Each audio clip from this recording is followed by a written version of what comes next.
A dúpẹ́ lọ́dọ̀ Ọlọ́run ọba tí ó ṣe wá ní mùsùlùmí mi lè máa gbọ́ ilé ìbáyìí ó di dandan kí inú rẹ̀ dùn títí dé ìsàlẹ̀ inú kì í ṣe mímọ̀ ṣe ẹnìkan láti jẹ́ mùsùlùmí Ọlọ́run bá ló fi Islam tó máa fi ń tàyàn lọ́rẹ ọwọ́ mi ni kẹ́ ti wá béèrè látìgbà tí ìdílé àti ìran mi ti bẹ̀ kò tí ì sí mùsùlùmí kankan nínú wọn ẹ̀sìn tí Ọlọ́run bá jogún fún wa ní ẹ̀sìn Christianity a sì ti ń ṣe báyìí tó kọjá 150 years Ìkálẹ̀ l'Ondo State ibẹ̀ ni mo ti wá àmọ́ Èkó ni wọ́n bí mi sí ibẹ̀ náà ni gbogbo ẹbí mi wà mo gbìyànjú kémi náà lè polongo ẹ̀sìn tí a bí mi sí lọ kọ́ ẹ̀kọ́ tá à ń pè ní evangelism course bá a ṣe ń pè wọ́n ní ẹ̀sìn Christianity mo parí ẹ̀kọ́ yẹn èmi náà wá wò pé ó yẹ kí n lè máa darí àwọn àgùntàn mo wá lọ fún pastoral course ọdún 2 lẹ́yìn ìgbà tí mo parí ẹ̀kọ́ mo dá church sílẹ̀ torúkọ church yẹn jẹ́ Church of Christ Evangelical Worldwide tó wà ní Karimu Street lérí Ojú Ẹlẹ́gbà newspaper lẹ́kọ̀ọ́ ọ̀nà tá à ń bá lọ Slansin tàbí Ìdí Àràbà mo parí ilé ìjọsìn mo sì gbìyànjú sójú ọ̀nà ẹ̀sìn Kristẹni púpọ̀ jù mo lajú afọ́jú mo gbé arọ dìde débi wípé àwọn àgùntàn mi lọ bí 5,000 kó tó di pé Ọlọ́run bá wá jẹ́ kémi náà mọ̀ pé ẹ̀sìn Islam lójú ọ̀nà Ọlọ́run ọba fúnra rẹ̀ kì í ṣe páfá kan ló wá síwájú church mi láti wá ṣe wá sí o fúnra rẹ̀ Ọlọ́run ọba ló mọ̀ọ́mọ̀ tó pè mí wá sí ojú ọ̀nà ẹ̀sìn Islam ó ṣeé ṣe kó má mọ̀ mí orúkọ mi ni olùṣọ́ àgùntàn tẹ́lẹ̀tẹ́lẹ̀ Michael Adémọ́lá Ọmọjọ tí mo jẹ́ general overseer Church of Christ Evangelical Worldwide tó wà ní Karimu Street Surulere area lẹ́kọ̀ọ́ ọ̀nà tá à ń bá lọ Slansin tàbí Ìdí Àràbà kó tó di pé Ọlọ́run bá máa jẹ́ kí n mọ̀ pé ẹ̀sìn Islam lójú ọ̀nà tí mo bá ń gba iwájú mọ́ṣáláṣí kọjá tí mo rí àwọn mùsùlùmí tí wọ́n pọ̀ bá mú nínú mọ́ṣáláṣí náà èmi ti gbìn sọ́kàn pé kì í ṣe ojú ọ̀nà ni wọ́n wà màá wá páàkì ọkọ̀ mi sí ìkọjú sí mọ́ṣáláṣí láti inú ọkọ̀ yẹn ni màá ti máa náwó tí màá ti máa ṣàdúrà ìwọ Olúwa gbogbo àwọn mùsùlùmí tó wà nínú mọ́ṣáláṣí bá mi fi ọ̀nà mọ̀ wọ́n bá mi fi ọ̀nà mọ̀ wọ́n bá mi fi ọ̀nà mọ̀ wọ́n àṣé gbogbo ìgbà náà kò tí ì yé mi pé ara mi ni mò ń ṣàdúrà fún ní ìgbà tó máa padà wá yé mi pẹ́sìn Islam gangan ní ojú ọ̀nà ọjọ́ kan ni mo ra satellite wọ́n bá mi fìtì satellite ẹ̀ mọ́ mission house church mi wọ́n fìtì ẹ̀ wọ́n wá ní dádì pásítọ̀ ẹlẹ́wọ̀nú ilé bóyá satellite ó ti mú signal ó ti ń ṣiṣẹ́ dáadáa mo wo inú ilé satellite yẹn ṣiṣẹ́ dáadáa àmọ́ gbogbo àsìkò yẹn ìbéèrè kan ṣà ń sọ sí mi lọ́kàn pé kí n béèrè lọ́wọ́ àwọn engineer tó bá mi fìtì satellite yẹn èmi náà sì béèrè lọ́wọ́ wọn kí wá ní ìbéèrè náà tọ́lọ́run bá fi tọ́ mi sọ́nà èmi ò mọ̀ èmi kàn ra satellite ni o èmi ò mọ̀ pé lára àwọn èròjà kan bẹ lára satellite yẹn tó ń jẹ́rìí Islam gẹ́gẹ́ bí ojú ọ̀nà tó ń jẹ́rìí gẹ́gẹ́ bí ojú ọ̀nà díìṣì ni abọ́ satellite yẹn ibi tó dájú kankan ló ń jẹ́rìí pé ẹ̀sìn Islam lójú ọ̀nà mo wá béèrè lọ́wọ́ àwọn engineer tó bá mi fèsì satellite yẹn pé ẹ jọ̀ọ́ mo ní béèrè kan wọ́n ní ẹ béèrè pásítọ̀ mo ní ẹ jọ̀ọ́ abọ́ satellite yẹn díìṣì tó níbì kan pàtó tó gbọdọ̀ dájú kọ ni pé a bá fẹ́ kó mú signal wa kó ṣiṣẹ́ wọ́n wá dá mi lóhùn pé bẹ́ẹ̀ ni mo wá ní níbo ni tọ̀dọ̀ mi ìdájú kọ wọ́n ní Gabas orúkọ ìlú kan lèmi lérò pé Gabas ń jẹ́ tẹ́lẹ̀tẹ́lẹ̀ èmi wá ń sọ fún wọn pé Gabas ìlú wo ló wà wọ́n wá ní Gabas kì í ṣe orúkọ ìlú kankan bí táwọn mùsùlùmí ń dájú kọ kínú ibẹ̀ ni à ń pè ní Gabas èmi wá wò pé it is an insult mo wá ń gẹ̀ẹ́tì signal níbi táwọn mùsùlùmí dájú kọ kínú mo wá sọ fún wọn pé ẹ bá mi yí abọ́ sátáláìtì mi ẹ dájú lọ síbi tí a ya fọ́tò Jésù sí ní ilé Olúwa wọ́n ṣe bẹ́ẹ̀ o àmọ́ kò ṣiṣẹ́ kò mú signal wá àyàfi ìgbà tá a dá abọ́ sátáláìtì yẹn tá a dá a padà sí Gabas ibi tí mùsùlùmí dájú kọ kírun ó ṣẹ̀ṣẹ̀ wá ṣiṣẹ́ àṣé mi ò tí ì rí nǹkan kan àṣọ Ọlọ́run ṣì ń fi hàn mí díẹ̀díẹ̀ ni ní ìgbà tí mo wá pẹ̀lú àwọn tí wọ́n select láti lọ sí ilẹ̀ mímọ́ Jerusalem mo débẹ̀ ibẹ̀ ni mo ti ṣe kò gẹ̀ lèmi náà ti mọ̀ pé kò sẹ́sìn kan tí èèyàn gbọ́dọ̀ gbé dọ́dọ̀ Ọlọ́run ọba àyàfi ẹ̀sìn Islam kí wá làwọn nǹkan tí mo bá pàdé mẹ̀gàn tí mo fi mọ̀ pé surely kò ní ìdí wàásù fún ẹnì kankan mọ́ ó ti mọ̀ pé ẹ̀sìn Islam lójú ọ̀nà especially ẹni tó bá lọ sọ́hùn lára àwọn nǹkan tá a bá pàdé mẹ́ àkọ́kọ́ tá a bá ti fẹ́ bẹ̀rẹ̀ ìrìn àjò yẹn àá ti kọ́kọ́ ṣe oath of secrecy ohun tí o bá máa sọ tó máa jẹ́ àbùkù fún ẹ̀sìn Christianity kò gbọ́dọ̀ tẹnu rẹ jáde òun lè fi ń retí àwọn pásítọ̀ dé tí wọn kì í sọ gbogbo eléyìí jáde fún àwọn àgùntàn torí tí wọ́n bá sọ jáde àpọ́nlé ló máa jẹ́ fẹ́sìn Islam gbogbo àwọn tó bá ń gbọ́ especially mùsùlùmí tó bá tojú ràn wá sínú church wa àpọ́nlé ló máa jẹ́ pé ẹ̀yẹn ní fẹ́sìn Islam lójú ọ̀nà kí ni àwọn nǹkan tá a bá pàdé ní Jerusalem gan tó signify fẹ́sìn Islam lójú ọ̀nà àkọ́kọ́ àmọ̀ pé mọ́ṣáláṣí ń bẹ ní Jerusalem ẹnìkan ò lè fọkàn sí ìgbà tẹ́pẹ́ àwọn tí wọ́n lọ sọ́hùn wọn ò délé kọ́ wá sọ fún wa pé báyìí báyìí làwọn bá pàdé mẹ́. Àkọ́kọ́ ibi tí a ti kọ́kọ́ bá mọ́ṣáláṣí pàdé eré àbìkan tí a ń pè ní Galilee, ibẹ̀ láti ṣe kòǹgẹ́ mọ́ṣáláṣí Al-Qudus.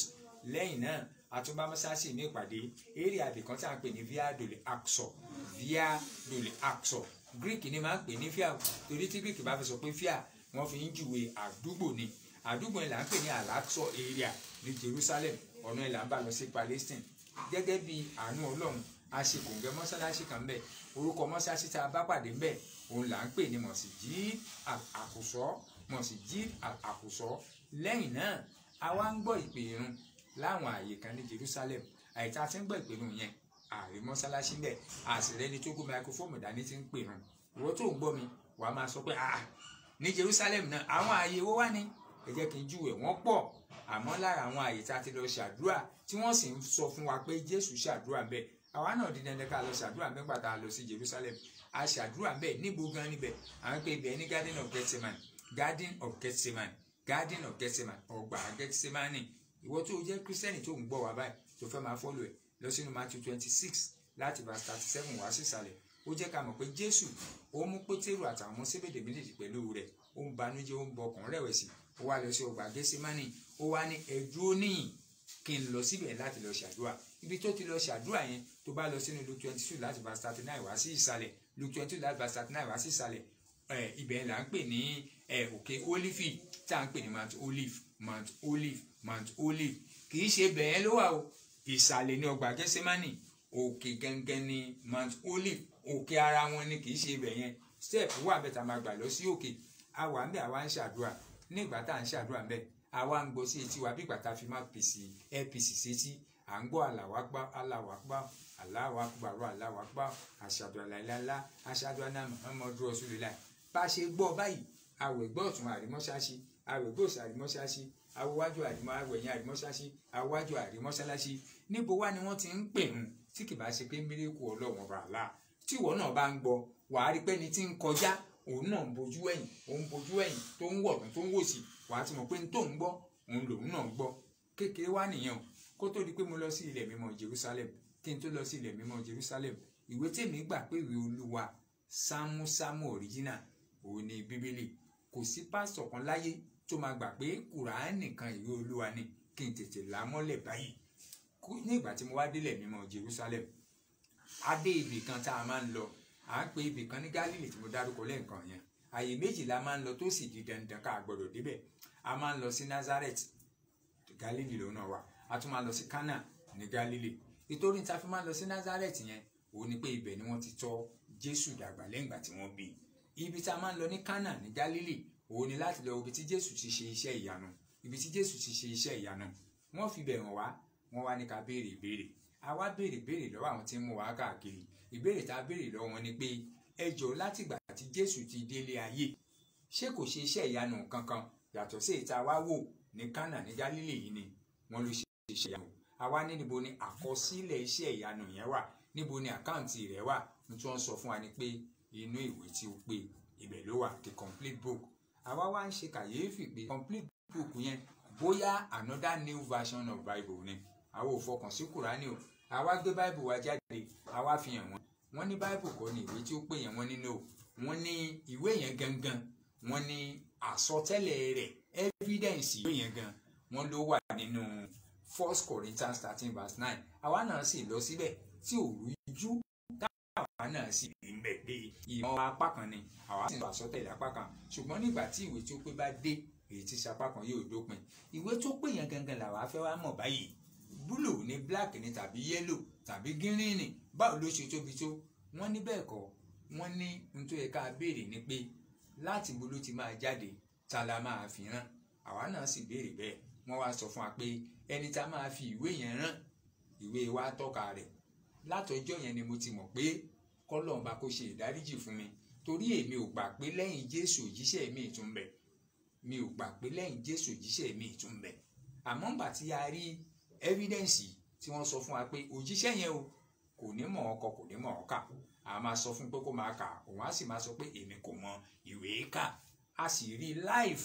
tá a sì rí nínú Isaiah 29 verse 12, tá a sì rí mẹ́ pé a sì fi ìwé náà, ìwé complete book yìí, a sì fi fún ẹni tí kò mọ ìwé. a sì wí fún un pé ka èyí, òun sì ń wí pé èmi kò mọ ìwé kà. Àìsáyà 29:12. wọ́n fi ìwé yẹn tó pé yẹn tí í ṣe àlùkùránì tí wọ́n sì fi rán òjíṣẹ́ ńlá ànábì Muhammad, tí wọ́n fi rán, wọ́n fi bó ṣe ju bíbélì lọ hàn wá o, àmọ́ kò tí ì ṣàǹfààní yẹn fún un lásìkò yìí. Gẹ́gẹ́ bí àánú Ọlọ́run, ó dàbí pé àrándọ̀pọ̀ ẹ̀ báyìí nítorí àsìkò. Gẹ́gẹ́ bí kádàrá Ọlọ́run, gẹ́gẹ́ bí kádàrá Ọlọ́run ọba, Ọlọ́run ọba wá kádàrá, àárí evidence bíi méjì kan tó máa fi mọ̀ pé n tá à ń sọ yìí kì í ṣe pé ìtorí mo gba Islam ni mo á fi ń sọ láti lè boost evidence gan tí wọn náà lè lọ sí ìwádìí lórí rẹ̀. Àkọ́kọ́, Kùránì tí mùsùlùmí bá ń sọ pé òun lọ̀gá gbogbo ìwé, èmi náà ò gbà tẹ́lẹ̀tẹ́lẹ̀, èmi ò tiẹ̀ gbà pé ìwé Ọlọ́run ni, ká má ti wá sọ pé bóyá ọ̀gá gbogbo ìwé. Àkọ́kọ́ tí Kùránì tó fi ju bíbélì lọ, ìwé apá kan ní bíbélì, bíbélì náà ló tọ́ka rẹ̀ mí kọ́ ò. Àkọ́kọ́, àlùkùránì tó bá ń ròyìn Ọlọ́run ọba kò sí àṣìṣe ń bẹ, kò sí mistake ń bẹ. Àmọ́ tí bíbélì bá ń ròyìn Ọlọ́run ọba, a máa rí fọ́ọ̀tì níbẹ̀ o. Lẹ́yìn ìgbà tí mo gba ẹ̀sìn Islam, mo dúpẹ́ lọ́wọ́ àwọn àfáà, wọ́n ti fi àwọn súràsì kan hàn mí, àwọn súrà tá a lè máa fi kírun lẹ́yìn Fatihat. Wọ́n ti fi hàn mí tèmi náà sì há sí orí, tí mo sì há sí orí à. Gbàtẹ́ pé mo wá Bible sórí, mo wá ní ṣe ní há sí orí, gbà tí mo serious láti gba Islam láti máa kírun. Àkọ́kọ́ nínú súrà kan tí Ọlọ́run ọba tó ti sọ Ayatul Kursiyu ní súrà yẹn, tí Ọlọ́run bá ti sọ pé látàwùsíù sinatu wà lànàmìlà mọ́fì, ọba yìí tẹ́ bá lọ́wọ́ interpretation ẹ̀, ó túmọ̀ sí pé ọba yìí ó lọ gbére,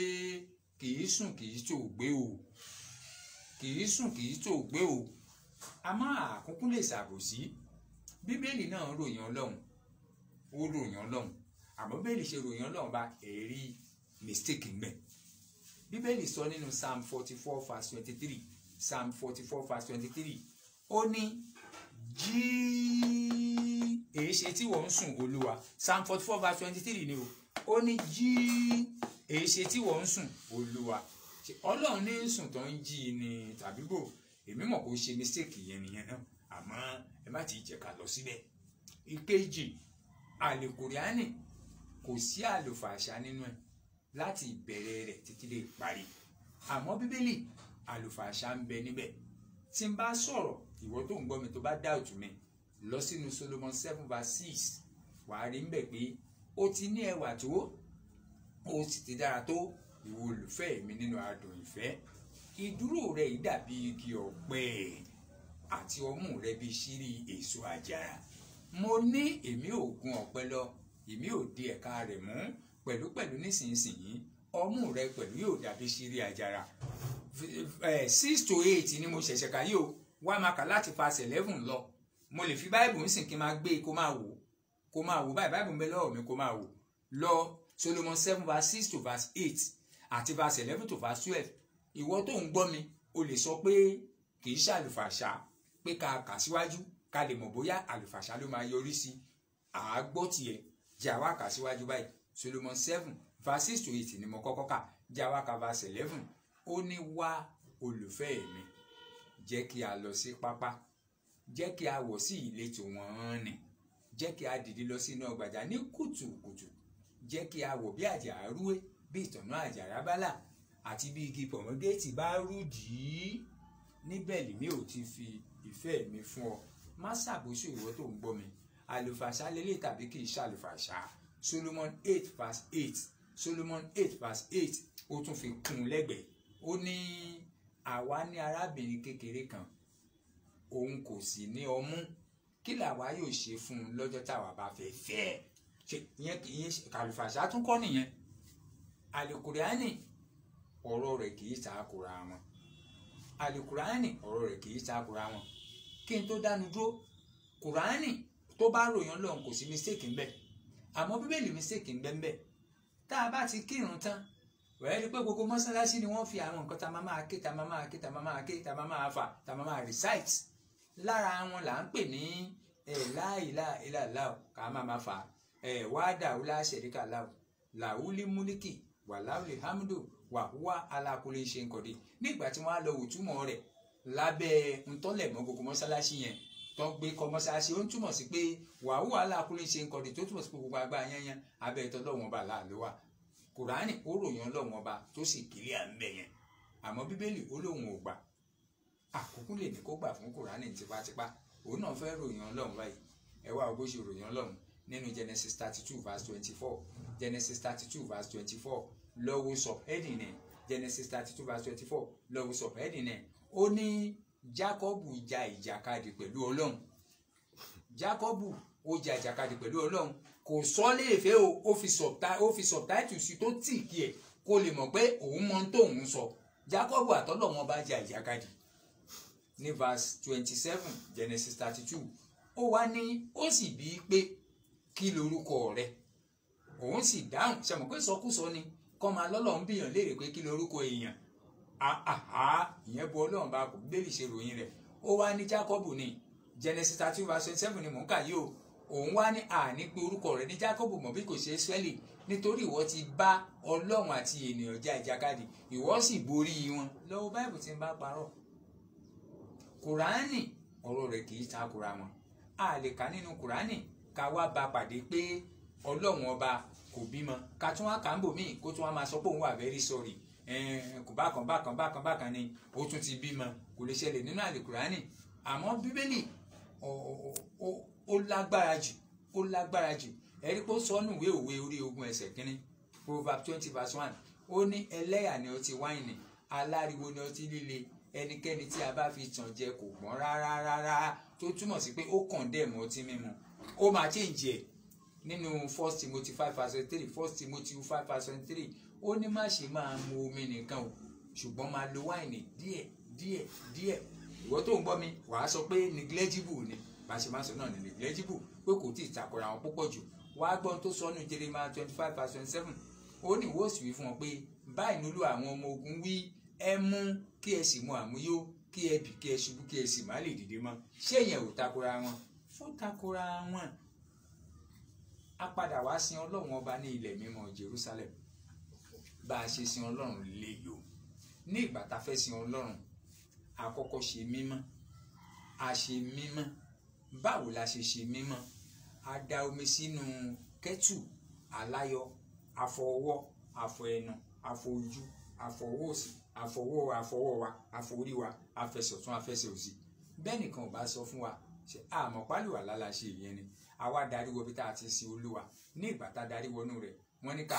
àtò sẹ́yìn ara wa wọ́n ní bẹ́ẹ̀ kọ́ wọ́n ní ká àtò kéjì ká wa kó kẹ̀tìkẹ́ tó wà lẹ́gbẹ̀ẹ́ ọ̀tún àti tó wà lẹ́gbẹ̀ẹ́ òsì àwa náà sì ṣe bẹ́ẹ̀ lẹ́yìn ìgbà tá a ṣe bẹ́ẹ̀ ànàwọ́ báyìí a fẹ́ pàtẹ́wọ́ wọ́n ní ká má pa àtẹ́wọ́ wọ́n ní ká tẹ orí wa balẹ̀ àtẹ orí wa balẹ̀ lẹ́yìn náà ẹ jẹ́ kí n kọ́kọ́ mẹ́rin ilé ìwà náà.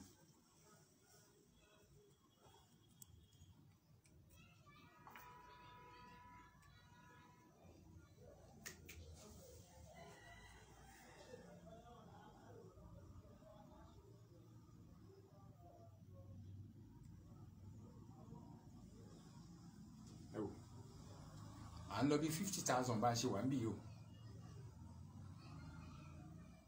ẹni tó bá rí tí ń pàtẹ́wọ́ ń bẹ̀ bá mú un jáde àbẹ̀ tí ń kálelúyà tàbí tí ń ṣe nǹkan míì tíwọ náà bá ti rí kò ní ìdí kan sọ fún ọ pé ẹ̀sìn yìí gangan lójú ọ̀nà àbí ìtorí a bá dé láti Jerusalem tá a kì í sọ nǹkan kan jáde fẹ́ni kankan tí ìbá ṣe pé mi náà gba Islam o ò lè gbọ́rú ilé lẹ́nu mi títí ayé máa fi parẹ́ o ò lè gbọ́ lẹ́nu mi títí ayé máa fi parẹ́ o ò lè gbọ́ lẹ́nu mi títí ayé máa fi parẹ́ o ò lè gbọ́ lẹ́nu mi títí ayé máa fi parẹ́. aṣá kírun ní Jerusalem kí n gé kiri lẹ́yìn ìgbà tí mo wá dé mo wá lọ gba ẹ̀sìn Islam ìgbà tí mo gba ẹ̀sìn Islam mo wá yí orúkọ mi padà kúrò ní olùṣọ́ àgùntàn Michael wọ́n sọ di Abdulrahman mo wá padà sí chọ́ọ̀chì mi láti lọ sọ fún ìyàwó àtàwọn ọmọ àtàwọn àgùntàn tí mo kó síbẹ̀ tí mò ń fún lóúnjẹ jẹ láti lọ sọ fún wọn wípé ìwọ tó ń gbọ́ mi kí ló dé ta fi máa ń pa àwọn tí ń tẹ̀lé wa ní àgùntàn òun ni wípé wọn kì í lè béèrè lọ́wọ́ wa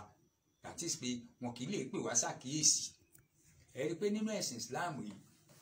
ẹ̀sìn ọlà ẹ̀sìn ẹyọ ọ̀kan tọ́lọ́run bá máa gbà òun ni pé bí a bá ń kírun lọ́wọ́ lójú ọ̀nà ẹ̀sìn Islam kò sẹ́ni tí ò lè gbàgbé nǹkan àyàfi Ọlọ́run bá Allah. À ń kírun rákà mẹ́rin ìmáàmù wa gbàgbé ó kí mẹ́ta wá fẹ́ parí ó fẹ́ sálámà ó di dandan káwọn jàmáà wọ́n mọ̀ kó ṣe mistake ni o àwọn tó ń tẹ̀lé lẹ́yìn bàtà kì í ṣàgùntàn nínú Islam wọ́n á wá pèsè àkéésí pé subhanallah lè mọ́ máa sì ṣe àtúnṣe títí ayé máa fi parẹ́ tí n bá parọ́ kó máa já mi ìwọ tí o jẹ́ kìrìsìtẹ́nì tí n máa parọ́ kó máa já mi títí ayé máa fi parẹ́ ǹjẹ́ o lè pé pásọ̀ ṣàkíyèsí hallelujah bá jẹ́ méje tí mo bá gbàgbé tí mo fi ké mẹ́rin méje ló yẹ kí n ké mo bá gbàgbé mo fi ké mẹ́rin ṣàṣebó yẹ káwọn àgùntàn náà bí àwọn mùsùlùmí ṣe ń lo right tó ń sọ pé subhanallah tó ń pè mọ́mù ṣàkíyèsí ó yẹ káwọn àgùntàn mi náà lè pè mí ṣàkíyèsí bẹ́ẹ̀ pé dádì ẹ mà ti ṣe mistake ẹ mà ti ṣe mistake wọn ò tó bẹ̀ láti pè mí ṣàkíyèsí o láíláíláíláí àwọn ti gbà pé mi ò ṣe mistake ẹ̀mí Olúwa ló ní kí n ṣe bẹ́ẹ̀ lónìí. ẹ̀sìn Islam bí mo ṣe rí tẹ́lẹ̀ ìgbà tí mo wá wọnú ẹ̀ mo á rí pé ó tún jù bẹ́ẹ̀ lọ. àkọ́kọ́ òun ni pé Islam èmi ò tiẹ̀ mọ̀ pé ó mọ́ tó bẹ́ẹ̀ yẹn à ń kírun lọ́wọ́ nínú mọ́sálásí àti ìparí irun mo ti gba Islam gbà yẹn kó má ṣe ọ̀rọ̀ yìí gbọ́ o à ń kírun lọ́wọ́ nínú mọ́sálásí má gbàgbé o mo ní ìgbà tí mo gba Islam padà sí church o màá padà sọ ò kó kọ́kọ́ gbọ́ yìí náà àwọn beauties kan tọ́lọ́run bá tó fi sínú ẹ̀sìn Islam tí mo fi ń bẹ ìwọ tó kì í ṣe mùsùlùmí kó tètè máa bọ̀ báyìí kájọ wá ṣe ẹ̀sìn yìí à ń kírun lọ́wọ́ nínú mọ́sálásí lẹ́yìn ìgbà tí mo gba ẹ̀sìn Islam àwa ń kírun lọ́wọ́ àti ìparí ìrun ìmáàmù tó ń kírun fún wa ó wá kúrò ní múmbàrí ó kúrò mọ́sálásí àfáà mi ló wá parí ìrun fún wa sọ pé tí ò bá yé èèyàn ó sì di dandan kéèyàn béèrè mo wá béèrè lọ́wọ́ àwọn tí àjọ kírun pé ìmáàmù tó ń kírun fún wa níbo ni wọ́n wá lọ tá à ń kírun lọ́wọ́ wọ́n wá dá mi lóhùn pé lè mọ́mù lọ́wọ́ bì kankan àlùalá lè mọ́mù já àlùalá lè mọ́mù já ìmáàmù bèè pé ṣáàlùalá máa ń já nínú ẹ̀sìn Islam ni wọ́n ní bẹ́ẹ̀ ni mo wá bèè pé kí ni ń já àlùalá yẹn wọ́n ní bí wọ́n bá ti sọ àlùalá ti já mo wá gba igbá àyàmú báyìí pé irú ẹ̀sìn wo ni mo wá bọ́ sí ìwọ Ọlọ́run o èso lásán tó jẹ́ pé tí n bá ń ya àwọn àgùntàn mi sí mímọ́ báyìí Olúwa gbàkóso tí n bá parọ́ kó máa já mi o Olúwa gbàkóso bàbá dábírà Olúwa ó ṣe màá sì máa sọ báyìí màá lólúwa ó ṣe sọ pé tí ẹ̀sìn yẹn bá mọ́ bí ẹ̀sìn Islam ni bí mo bá ń ṣàdúrà tí mo bá ń sọ tí mo ń ṣàdúrà tí mo bá ń sọ ṣe mọ̀ pé ó yẹ kí n kọ́kọ́ stop àdúrà yẹn náà kí n lọ sí purification lóye tá a ṣe ní Jerusalem tá a ṣàlàlá kí n tó bẹ̀rẹ̀ rẹ̀ ẹ jẹ́ kí n mú yẹn síbẹ̀ lẹ́yìn ìgbà tí mo wá padà sínú church mo sọ fáwọn àgùntàn mi pé ẹ̀sìn Islam òun lójú ọ̀nà wọn sì béèrè àwọn evidence oríṣiríṣi lọ́wọ́ mi mo wá sọ fún wọn pé àkọ́kọ́ Jerusalem tẹ̀ ń wò yẹn Islam ló ní àtàwọn Jew péréte lẹ̀sìn Christianity ń bẹ wọ́n tó bá ń gbọ́ mi lọ ṣe research o kò tètè kíákíá kò tètè wá bá wa ṣe ẹ̀sìn Islam yìí àkọ́kọ́ láàárín àwọn Jew a tún rí ìyanu nǹkan tó ṣẹlẹ̀ ń bẹ láàárín àwọn Jew Ọlọ́run ọba sì gbé àmì Islam jáde ń bẹ àmì Islam yẹn ni pé àwọn nǹkan ọ̀sìn àwọn Jew Ọlọ́run bá sì fi orúkọ rẹ̀ orúkọ Allah tó ju gbogbo orúkọ lọ láyé àti láyé kò sí orúkọ tó dàbí orúkọ Ọlọ́run bá Allah sì fi sí inú nǹkan ọ̀sìn àwọn Júù kí wá ní nǹkan ọ̀sìn náà nǹkan ọ̀sìn yẹn sì ń pe orúkọ Ọlọ́run tó bá kọjú síbí á pe orúkọ Ọlọ́run bá Allah ní ìwà orúkọ Ọlọ́run bá Allah tó bá kẹ̀sì bá pe orúkọ Ọlọ́run bá Allah tó bá kọjú sí bá pe orúkọ Ọlọ́run bá Allah á kọjú sí bá pe orúkọ Ọlọ́run bá Allah ó nìyí.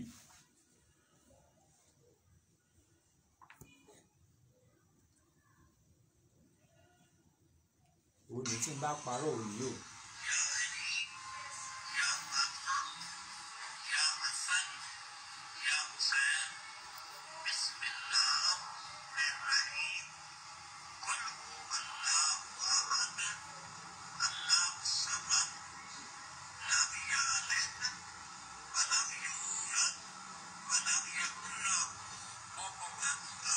ibì kan ló kọjú sí báyìí o a tún kọjú síbòmíì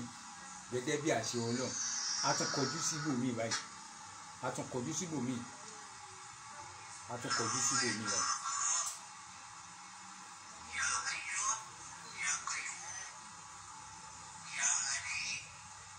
òtún pé ibòmíì ló kọjú sí.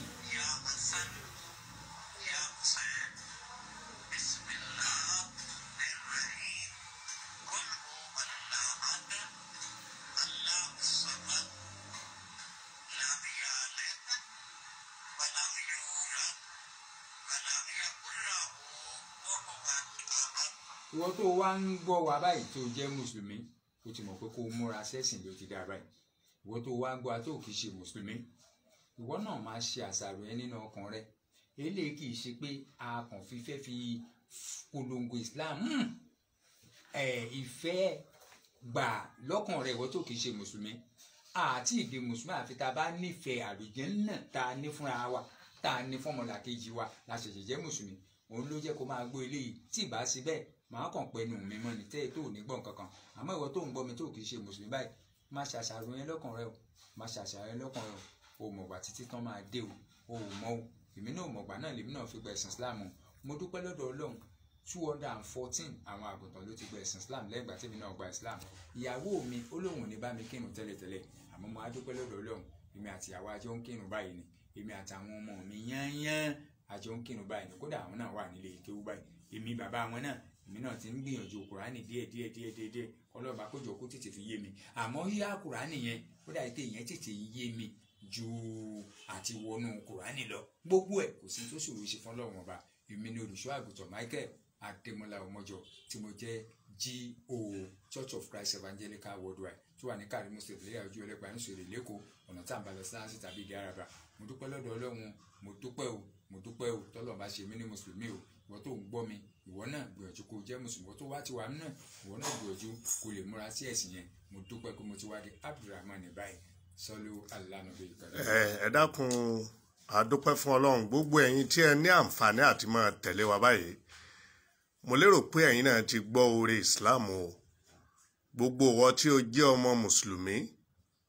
kò sí ní tó yẹ ìwọ àtèmi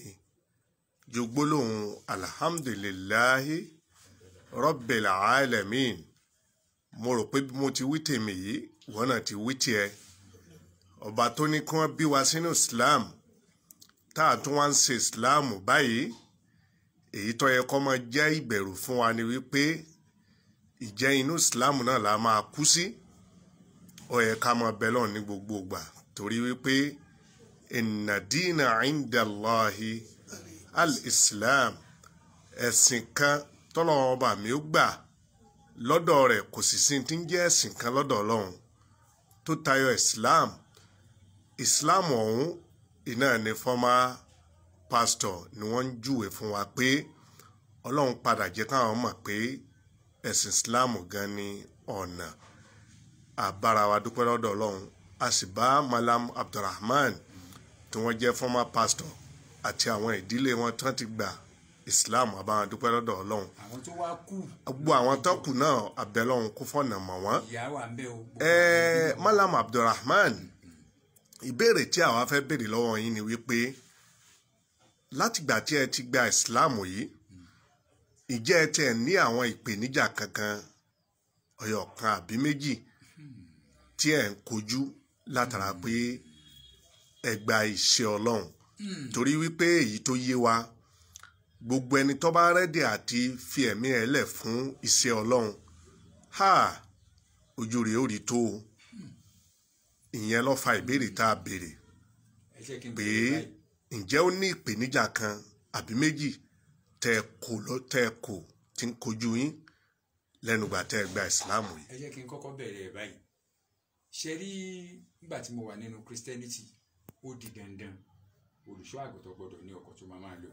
á dẹ̀ ní evangelism bus tó máa polongo tó máa káwọn àgùntàn tó máa polongo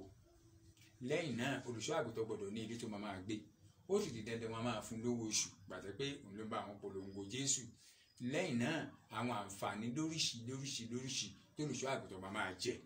gbogbo eléyìí ó ti wà frozen bank account mi ó ti wà frozen account kan tí mo ní í sìn gbà tí mo gbọ́ ẹ̀sìn Islam ní Jaiz Bank gbà tí mo gbọ́ ẹ̀sìn Islam ni mo ṣẹ̀ṣẹ̀ open náà nígbà tí mo gbọ́ ẹ̀sìn Islam ni mo ṣẹ̀ṣẹ̀ open náà Jaiz Bank 00038100017 lẹ́ẹ̀kan sí Jaiz Bank 00038100017 name tẹ̀ máa bá ń bẹ̀ ni Abdulrahman Michael Ọmọjọ name tẹ̀ máa bá ń bẹ̀ gbà tí mo gbọ́ ẹ̀sìn Islam ni mo ṣẹ̀ṣẹ̀ open nìyẹn fún bíi tẹ́lómi bá fẹ́ tó bá wù ú láti polongo ẹ̀sìn wàhálà ṣẹlẹ̀ lẹ́yìn ìgbà tí mo gbọ́ ẹ̀sìn Islam gbogbo àwọn ọkọ̀ yìí àti gbogbo ẹ̀ nílé ìjọsìn gbẹ́sẹ̀ lé ìkejì ni pé fún bíi months oṣù tí tí n bá rìn lọ báyìí màá sì máa ṣa ankásífà lòkù nílẹ̀lẹ̀ ankásífà lòkù tí bá ti ṣàtán iye mi á tún á pìkì padà tí n bá ti ṣàtán iye mi á pìkì padà. Ọjọ́ kan ni mò ń lọ sí Ìbàdàn lára àwọn ìlú tèmi náà ti polongo ẹ̀sìn Christian ni mo wá ń lọ mo wá ń bọ̀ láti bẹ̀rẹ̀ títí dé Ìtàmẹ́rin à ń péré àkànní Alékúsọ níbẹ̀ ṣe mọ̀ pé àwọn ibì kan jí kòtò tán ṣe stẹ́ẹ̀pù sí kíní kan sì ń sọ fún mi pé sọ̀kalẹ̀ síbẹ̀ yẹn mo ti fẹ́ nọsẹ̀ láti sọ̀kalẹ̀ báyìí ni iye mi ṣẹ̀ṣẹ̀ pè tó bá yẹ pé mo sọ̀kalẹ̀ ni nǹkan míì kan là bá máa sọ. Lára àwọn ìlú tèmi náà ti polongo tẹ́lẹ̀tẹ́lẹ̀ mo lọ síbẹ̀ báyìí nígbà tí mo lọ síbẹ̀ ìgbà tí mo ti gba ẹ̀sìn Islam mo sì ń sọ̀rọ̀ nínú mọ́sálásí báyìí ìlú ẹ̀ là ń pè ní Ìjẹ̀bú Igbó mo ń sọ̀rọ̀ báyìí mo sì wíìkì mi ò sì lè gbé ẹsẹ̀ mọ́ mo ò lè gbẹ́sẹ̀ mọ́ èmi ti wá ń sọ pé láìláìláìlá mo ti ń sọ jáde lẹ́nu pé bó bẹ́sí tán bá tiẹ̀ dé síbí mo dúpẹ́ lọ́dọ̀ Ọlọ́run pé mo tiẹ̀ ti gba ẹ̀sìn Islam bí mo ṣe ń sọ láìlá kíní kan wá sọ sí mi lọ́kàn Suratu Nas gbàtẹ́ pé àwọn àyà tí mo ti há sí orí ni nígbàtẹ́ pé mo ní interest nínú ẹ̀sìn Islam ju ọ̀rọ̀ ayé lọ ntọ́fà tí púpọ̀ pásítọ̀ fi gba Islam ní ọ̀rọ̀ ayé o mo wá súrà tí mo ti há mo wá ké mo ní káwọn èèyàn gbé Ọlọ́run tóbi mo wá ké kó adrọ́bì nas mọ̀lẹ́kì nas láìna mísàdà sọ̀tà nas lálàsógbè mina jìnnà tó wà nas mo ń ké báyìí bí ṣe bẹ̀ sí sọ̀rọ̀ lọ nìyẹn ẹsẹ̀ mi tó wíìkì tó dúró sójú kan nígbà tí wọ́n ní stroke ẹsẹ̀ yẹn ó sì bẹ̀rẹ̀ sí ní ṣe dáadáa ẹ̀jẹ̀ ó bẹ̀rẹ̀ sí ní rànù síbẹ̀ bẹ́jẹ̀ ṣe rànù síbẹ̀ báyìí mò ń sọ̀rọ̀ lọ mo kàn rí táwọn èèyàn ń bọ̀ látòkè wọ́n wá ń gbé sẹ́ẹ̀tì wọ́n fẹ́ ya fótò èmi wá rò pé èmi tí mò ń sọ̀rọ̀ ni wọ́n fẹ́ yà àṣé èmi kọ́ o ẹyẹ kan tí ẹ̀jẹ̀ ti bo gbogbo ara rẹ̀ ló wà ní Múmbàrí Ìjẹ̀bú Igbó Central Mosque má ṣì mí gbọ́ Ìjẹ̀bú Igbó Central Mosque lẹ́yìn ìgbà tí mo ti gba ẹ̀sìn Islam yìí oríṣiríṣi jẹ́ fi fọ́tò mi tẹ́lẹ̀tẹ́lẹ̀ wọ̀n náà kò wá compare sí fèsì mi nísìn wàá mọ̀ pé omi ara àti ẹ̀jẹ̀ ara òun ni mo fi ń ṣe báyìí wo fọ́tò mi tẹ́lẹ̀tẹ́lẹ̀ mi fọ́tò mi nìṣó ti rí kò wá compare sí bí mo ṣe ṣe wà báyìí bíi pé kẹja ká mú ẹja kúrò nínú omi tí pásítọ̀ bá gba Islam bí ìgbà tá a bá mẹ́ja kúrò nínú omi tá a ti kọ mọ́ ẹja kó máa gbé inú omi ká wá fi sílẹ̀ lẹ̀ bó ti ṣe rí nìyẹn kò lè í sì tí pásítọ̀ kan bá lóyún sí kò kàn fẹ́ sọ ni bó gba Islam bó wá lóyún sí kò kàn fẹ́ mẹ́nu débẹ̀ ni tí ìbá ṣe pé béèrè èmi ò kún ní sọ mọ́rọ̀ èmi mọ̀ pé títí màá fi fayé sílẹ̀ Ọlọ́run kó ṣàṣe mí kí n kú sínú ẹ̀sìn Islam ló kú báyìí Ọlọ́run ọba kó wá jọ nítorí mo gbọ́ lẹ́nu àwọn àfáà wọ́n ní ànábì Muhammad ó ní tó dáa jù ní pé kí èèyàn máa jẹ ní tó bá fi ara ṣiṣẹ́ fún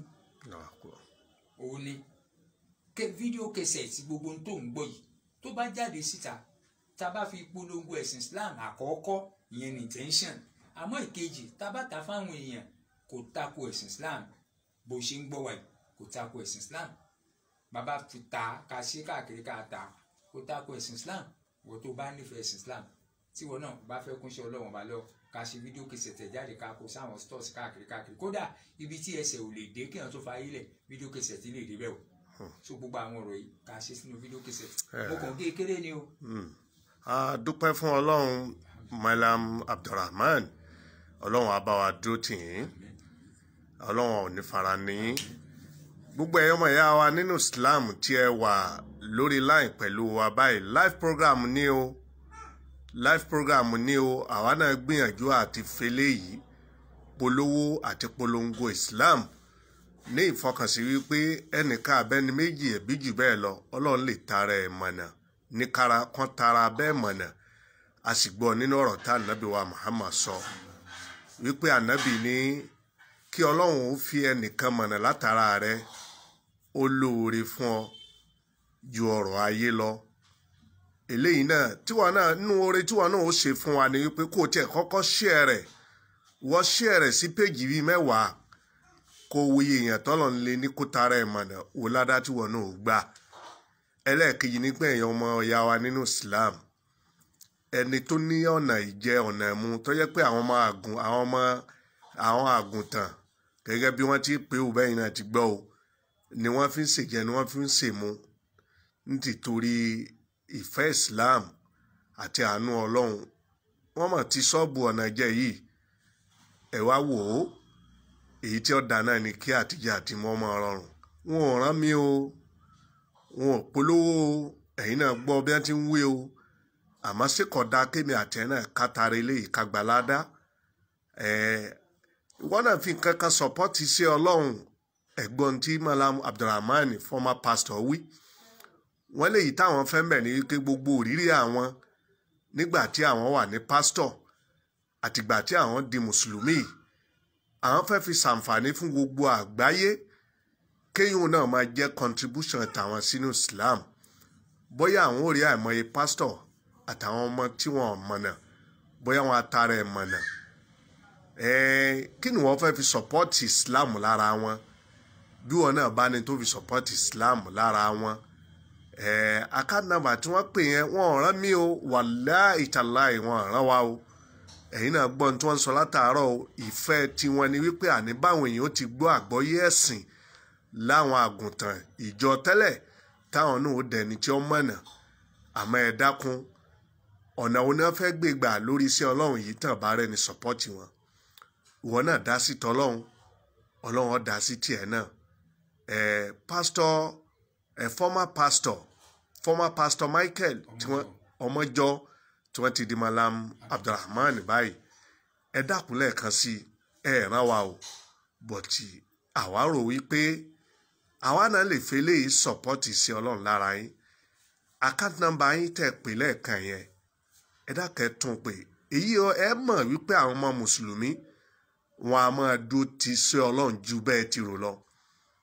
gbogbo àwọn ọmọ ìyá wa tí wọ́n ń tẹ̀lé wa yìí ẹ rí wípé wọ́n sọ̀pọ́tì sí Ọlọ́run lára yín ẹ bá mi tún pè lẹ́ẹ̀kan sí Jaiz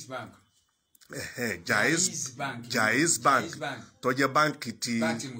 mùsùlùmí 00038 lẹ́ẹ̀kan sí 00038 10017. Account name ni Abdulrahman Michael Omojo. Abdulrahman Michael Omojo. Àfi yìí ṣe bára o kí wọn náà ránṣẹ́ Ọlọ́run lọ́wọ́ ni o ẹni tèrè èjì tèrè lórí bí wọn ti polówó Islam káàkiri ayé ìwọ náà support ẹ àtẹmí àti Malam Abdulrahman former pastor Michael Omojo àndágbére wípé assalamu alaikum wa rahmatulahi wa barakatuhu.